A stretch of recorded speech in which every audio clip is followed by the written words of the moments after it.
Have you gotten any word if there's going to be a recount for the District 4 race?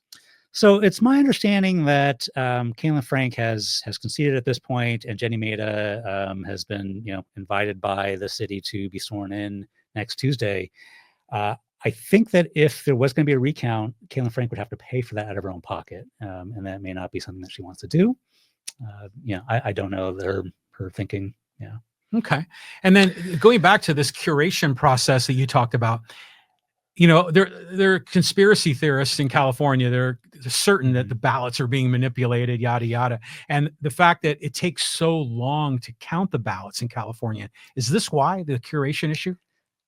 I should have probably looked into that a little bit more, to be honest, like kind of what the issues are with California and why it takes so long. But, we do give, I think voter registrars give like anywhere from a week to 10 days or something like that to cure ballots. So that does have to factor in.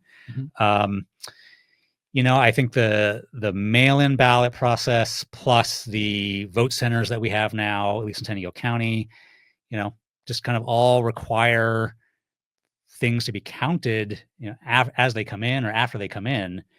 And so you're still getting votes, mailed in, could be days after the actual election happens. So it's not like there's just an election, we scan all the ballots and we've got a number. There's kind of tranches of ballots that have to be sorted through. And, I think doing it right takes time. And I appreciate that they do it right. I think people have this vision that it should be like when we took those Scantron tests, with the number 2 pencil and they could just run them through an automated machine and get a number right away. Yeah. But it's not that way. Especially not if they're, having to look at, signatures, especially on the mail-in ballots, right? You have to look at signatures. You got to look at dates. You have to see if those signatures match up with the signature that was provided when that person registered to vote. My daughter's ballot was rejected on a signature check.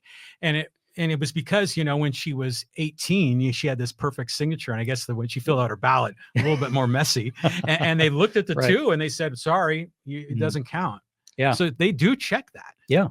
Yeah. Yeah. Which, I think to kind of address like conspiracy theorists, I mean, there's a lot more in the way of checks and balances than kind of what is put out there on social media or whatever, where people say, oh, anybody's turning in ballots and dead people are turning in ballots and that person's dog turned in a ballot. It's really much more controlled than that.